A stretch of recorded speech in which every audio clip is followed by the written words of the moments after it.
The cultural exchange hall shimmered with soft lights and gentle music, a celebration of harmless pets from across the galaxy. The Varellans showcased a glowing flutter beast, drifting peacefully in its containment bubble. The Vorakai cuddled their moss creature as it purred like a warm engine. The Yilt proudly displayed a gelatinous orb that changed colors when stroked. The aliens smiled. The atmosphere was calm. Everything was peaceful. Until Damon Hale walked in carrying a violently shaking crate. "Is that the human's pet?" someone whispered. Damon set the crate down. "Yeah, she's harmless." The room leaned closer, curious, delighted. A claw punched through the side of the crate. The room leaned back, screaming. The honey badger stepped out, sniffed the air, and hissed. The flutter beast fainted mid-air. Damon sighed. Okay, fine. No eating the ambassadors." The honey badger turned its small, scarred face toward him and blinked. Its nose twitched. Then, with the deliberate confidence of a creature that feared absolutely nothing, it sat down at Damon's feet like a dog waiting for a snack. The chaos froze. Virellan envoys hovered midair. Long tendrils coiled protectively around their flutter beast's containment bubble. A Vorakai diplomat pulled his moss pet tightly to his chest, muttering low humming notes of alarm. One of the Yilt accidentally absorbed its cuddle creature into its gelatinous torso. "Harmless?" wheezed Administrator Gelthor, the eight-limbed operations director of Kessari Station. "She is," Damon replied, casually cracking his knuckles. "Unless someone throws a squirrel at her, or a cobra, or, a group of baboons. She hates baboons." Gelthor's three central eyes blinked asynchronously. What is a baboon?" "A type of primate. Real bitey, big fangs. She took down 4 of them once after they stole her snacks." There was a pause. The honey badger yawned. Gelthor looked like he was going to faint. Across the hall, a Virellan youth tugged excitedly on a chaperone's wing. "It's so small. I want to pet it." "Absolutely not," the chaperone said, wings flaring in a defensive shimmer. "Look at its teeth. And its posture." A soft murmur spread through the crowd, observations, awe, confusion. "Is that fur, or quills?" "It moves like a scout beast." "Why are its eyes so judgmental?" Damon knelt beside the honey badger and unhooked a miniature harness from the crate. She let him clip it on without resistance. Her eyes never stopped moving, scanning the room like she was assembling an assassination plan just in case. "I named her Susan," Damon said. The crowd fell silent. "I beg your pardon?" asked Gelthor. "Susan, like my aunt, they've got the same personality." Someone fainted in the background. Administrator Gelthor coughed, readjusted his ceremonial sash, and attempted to regain control of the situation.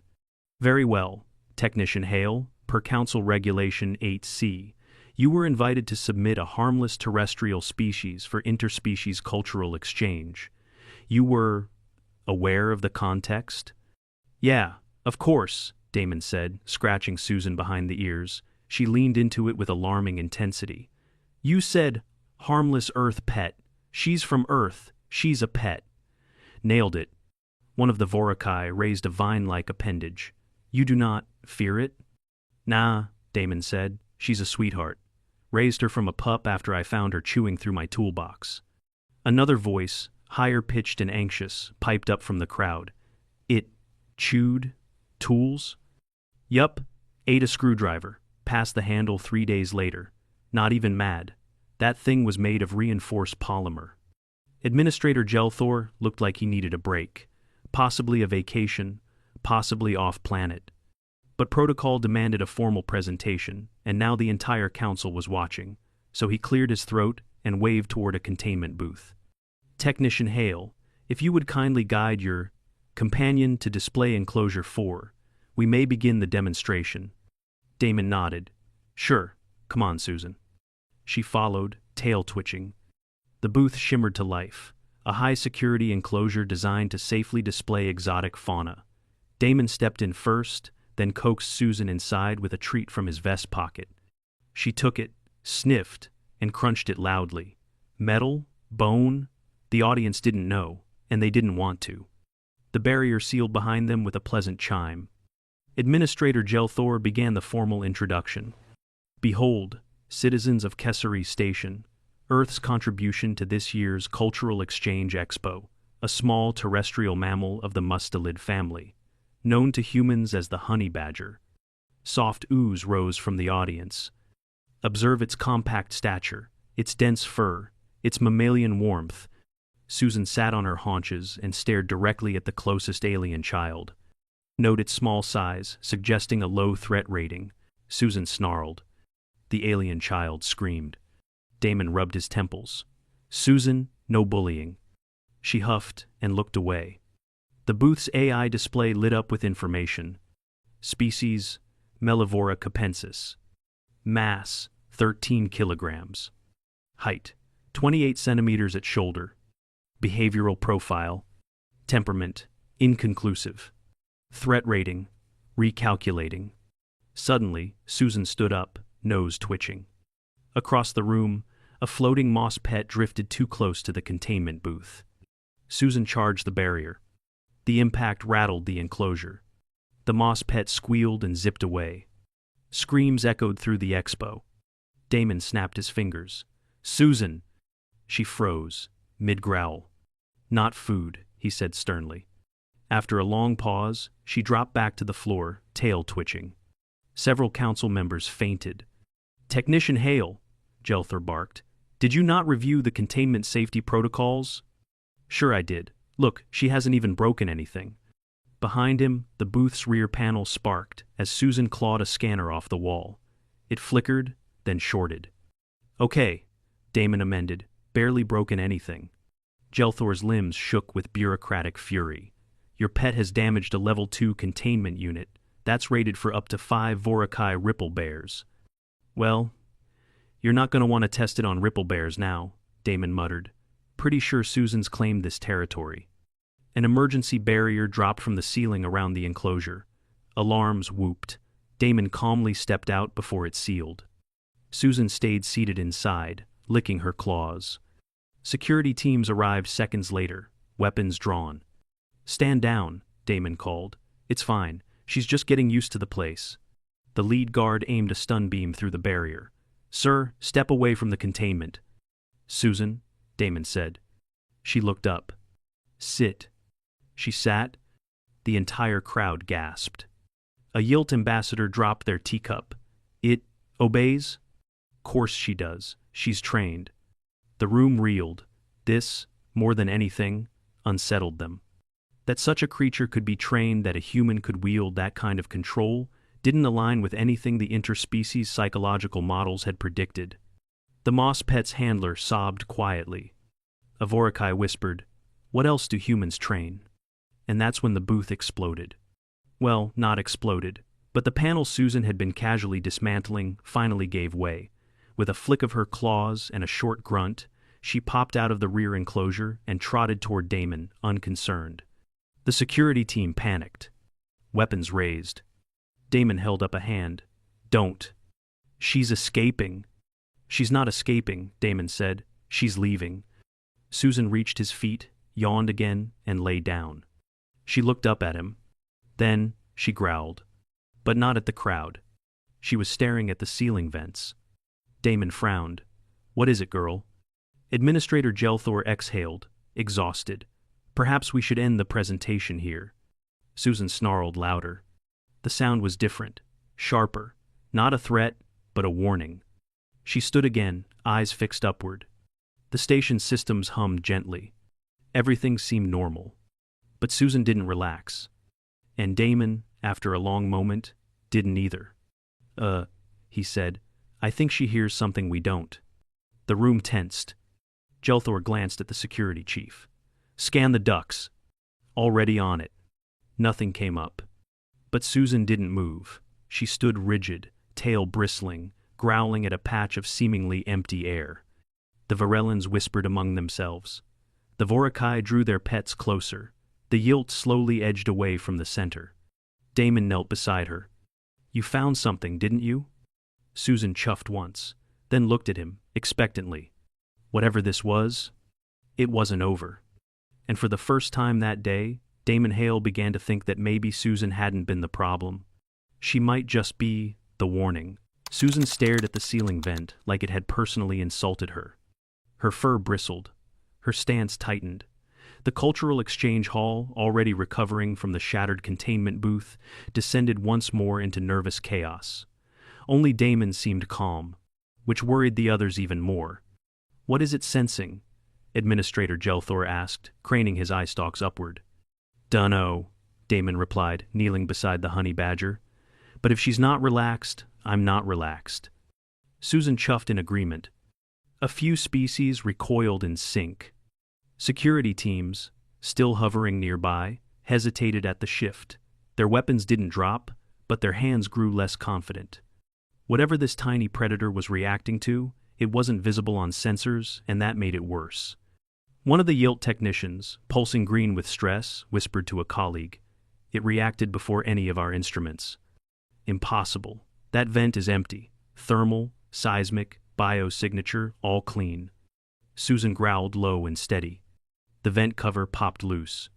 Damon stood immediately. "Move." It happened fast. A blur of something translucent, jagged, wrong burst from the duct. It wasn't large, maybe the size of a terrier, but it didn't move like an animal. It slithered through open air with disturbing grace, curling mid-leap toward the nearest light source. Susan intercepted. She launched herself upward with shocking agility, claws extended, jaws wide. She caught the blur mid-flight, tumbled with it across the expo floor, and slammed it into a food dispenser so hard it broke the coolant seal. The lights flickered. The thing now briefly visible screamed, not audibly. The air shivered. Virellans collapsed, Vorakai trembled, and several flutter beasts passed out mid-hover. Susan didn't flinch. She bit down. The scream stopped. Silence fell. Damon approached slowly, pulling a thick cloth from his belt pouch. Susan stood aside, panting, blood on her snout. Beneath her, the thing now twitching revealed itself, a chitinous parasite with camouflaging skin and hundreds of filament legs that retracted like needles. A Yilt observer gagged. Administrator Gelthor's voice returned in a whisper. "What is that?" The station's biology unit arrived just then, lured by the alarms. One of them scanned the carcass with a trembling hand. "No match," the lead biologist muttered. "Unknown species. No prior scans. It's not in our xenofauna index." Susan sat back on her haunches, satisfied. Damon nodded. She's got a good nose for trouble. News spread fast. Within an hour, the cultural exchange hall was under lockdown. The flutter beasts were evacuated. The moss pets were wrapped in emergency moss blankets. The gelatinous orbs retreated into nutrient stasis. And Susan, the apex of small terrestrial terror, sat peacefully on a snack crate, licking her paws while being watched by 17 security cameras and 5 different science teams. "She's fine now," Damon said for the 5th time. "She was never fine," Gelthor snapped, pacing nervously. Susan has just killed an unidentified invasive organism before any of our sensors even knew it was there." "She's got instincts," Damon said, scratching her head. "You brought a biological weapon to a cultural showcase." "She's not a weapon, she's just stubborn." Gelthor pointed a trembling claw at the cooling vent system. That parasite was breaching our main oxygen duct. Had she not attacked it, the consequences could have been catastrophic. "She saved the station," Damon said plainly. Gelthor made a strangled sound somewhere between a cough and a diplomatic scream. "Do you understand the implications?" Damon shrugged. "Yeah, you owe Susan a medal." A hastily convened emergency session of the station's council began within 2 hours. Not in the grand chamber that was still being decontaminated, but in a secure operations bay 2 levels below. Susan was there too. In a reinforced enclosure, which she was ignoring entirely, since Damon had given her a blanket and half a sandwich. The council chamber buzzed with voices. "This is an interspecies emergency. It's an Earth emergency. Should we evacuate? What if there are more of those things? What else do humans call harmless?" Damon sat quietly, sipping from a hydration pouch.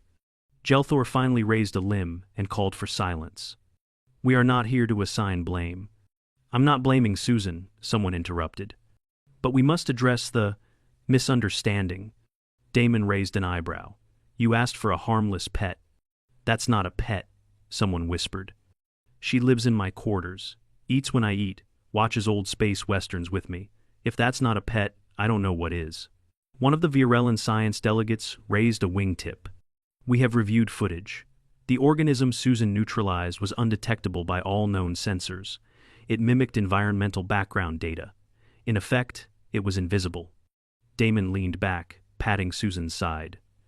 She doesn't trust invisible. She identified it, tracked it, attacked it, and then, the Virellan continued, voice rising with awe. She let you retrieve it safely. Damon shrugged. She knows I get grumpy when things explode indoors. The meeting turned from panic to study. Species after species came forward with questions. How did you train her? What does she eat? Is she sapient? Does she respond to emotion? Could she detect cloaked ships? Damon deflected most with calm deflections. She's not a lab rat, she's Susan. Feed her twice a day, don't stare at her food, and never, I mean never challenge her over sleeping spots. But how do you survive with her? Gelthor asked, exasperated. She exhibits traits of apex aggression, unstoppable determination, complete disregard for size hierarchies. Like I said, Damon smiled, she's basically my aunt. Susan let out a belch. Several translators misfired. By the third day, Susan was a legend. Kasari Station's news feed changed formats to accommodate Earth tactical mammal updates. A bronze plaque was installed outside the Cultural Exchange Hall reading, Susan, first of her kind, defender of the ducks. A new regulation was proposed. Section 9b, terrestrial creatures of unverified classification may only attend interspecies events under direct supervision of a certified human handler. Damon got a badge. Susan got a tracking beacon. The beacon lasted 4 hours before she chewed it off. She doesn't like being followed, Damon explained. She is terrifying, the technician muttered, bandaging his fingers. But it wasn't over. Not yet.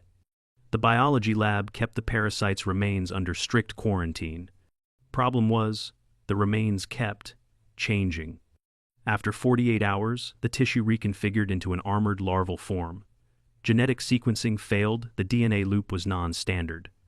Worse, trace analysis of the ductwork revealed molted skin fragments from at least 3 other organisms of the same type, which meant Susan hadn't killed the only one. She'd just spotted the first. Damon stood on the engineering deck, sipping coffee. Susan lay beside a vent, still and alert. She hasn't moved for 30 minutes, said a young technician. Is she asleep? No, Damon said. She's listening. Listening for what? Damon didn't answer. Because just then, Susan rose. Her hackles lifted. And she growled, not in anger. In warning. 3 hours after Susan growled beside the vent, Kasari Station issued its first full alert lockdown in over 70 cycles. The parasite Damon's honey badger had killed in Chapter 2 was only a scout. Now, the station was under silent siege. Damon stood in a narrow access corridor behind the main biolab.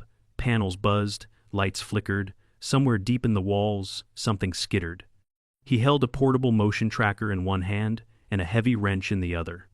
Susan led the way. She didn't slink like a cat or dart like a weasel. She marched. Every movement was deliberate, every sniff of the air a calculation. When she paused at a vent junction and looked back at Damon, he followed without question. Still can't believe this, muttered Kosa, the Vorakai security liaison. Her moss pet clung tightly to her chest, trembling. Damon glanced at her. You want to lead instead? She looked down at Susan. The honey badger bared her teeth, half snarl, half yawn. No, Kosa muttered. Proceeding behind the tactical creature is acceptable. Behind them, Administrator Gelthor, 4 biologists, 2 Yilt data engineers, and 1 extremely nervous Virellan journalist, followed with wide eyes and breath held. The corridor was barely tall enough for some of them, especially Gelthor, who had to fold 2 of his arms just to fit. Susan halted. She sniffed again. Then she began digging at a seam in the floor panel. Damon knelt. She smells something. She always smells something, Gelthor whispered. No, Damon said, brushing metal shavings aside. "This one's different." Susan clawed the edge of the access plate, claws ringing softly. With a hydraulic clack, the panel lifted. The smell hit everyone at once, not rot, not gas, but something wrong, a biological wrongness, like mold mixed with ozone and heat. Gelthor gagged. "That is not authorized vent scent." One of the yilts began glowing pale green, their version of nausea. Damon peered inside. A web of translucent fibers laced through the air duct, pulsing slightly, organic, yet somehow calculated. Parasite residue, maybe even communication threads, and, worst of all, they were recent. Hours old at most. Susan snarled again. "She wants in," Damon said. "You are not releasing a dangerous predator into the station's oxygen system," Gelthor snapped. "I'm not releasing anything," Damon replied, tightening his grip on the wrench. "I'm following her." The next hour was chaos. Damon and Susan crawled through a secondary vent path, 3 decks below the cultural hall. The others stayed behind, feeding him real-time maps and sensor data. Not that it helped. The sensors picked up almost nothing. But Susan did. She'd stop mid-step, tilt her head, then veer left always just before Damon would have stumbled into an acid secretion or a bio-web trap. Twice, he watched her freeze, sniff, and backtrack, just before a structural seam shimmered and cracked open, revealing one of the parasites. They weren't fully physical. Worse, they were learning. The first few Damon encountered looked like scuttling bugs, sharp and fast, but still beasts. The next ones, they waited, ambushed, camouflaged more effectively. And still, Susan tore through them without hesitation. The tactical creature moved like fury in a small jacket of fur. One parasite lunged from above, she slammed it midair, grabbed it with her teeth, and flung it so hard it ruptured against a wall. Damon caught the splatter on his suit. "You okay?" came Gelthor's voice over the comms. Damon wiped green fluid from his faceplate. "This stuff acidic?" "Extremely." "Cool." 30 minutes later, the pattern became clear. The parasites weren't nesting randomly, they were building towards something. All the paths led inward towards central airflow control. The ducts widened. The webbing grew thicker. And Susan, for the first time, slowed down. Not in fear. In focus. They reached a final access panel. Damon held back. Susan sniffed, once, twice, then slammed it open with both front paws. The chamber, beyond, was dark. Massive. And alive.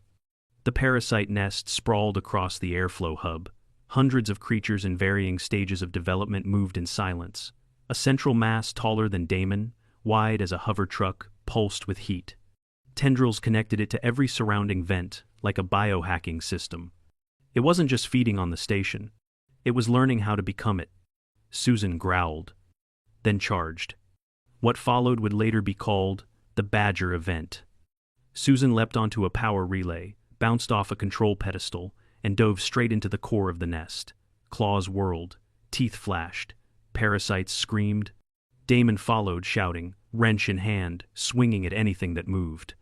He activated the emergency vent purge as Susan tore into the core mass. Alarms blared. Atmosphere whooshed. Parasites tumbled into vacuum vents or splattered against walls. The central node convulsed the creature, tried to adapt, tried to absorb the purge, but Susan had already bitten deep into its core. It pulsed once. Twice. Then ruptured. Damon yanked Susan away as acid veins burst open. They tumbled back into the side passage, both covered in gore and bits of chitin. Containment achieved, he panted into the comms. Silence. Then Gelthor's voice.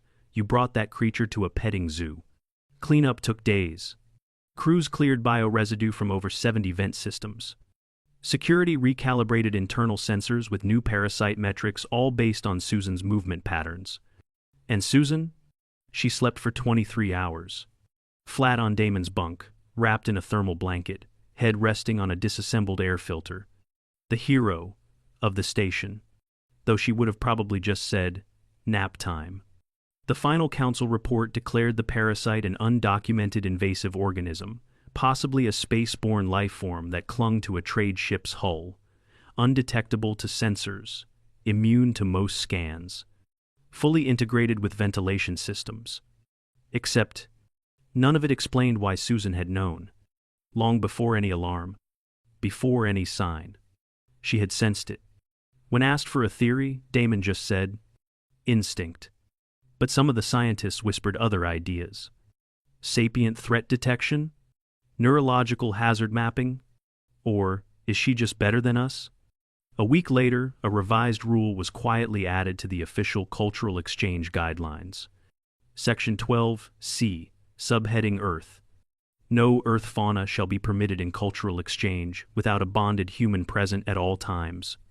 In cases involving small mammals exhibiting tactical behavior, station-wide security will defer to the human's judgment. Special addendum. If the creature answers to the name Susan, proceed with fear. Susan woke before dawnship cycle. No one else noticed, not at first. Most of Kessery Station was still in power conserve mode, soft-lit corridors humming with low energy. The parasite threat had been declared neutralized.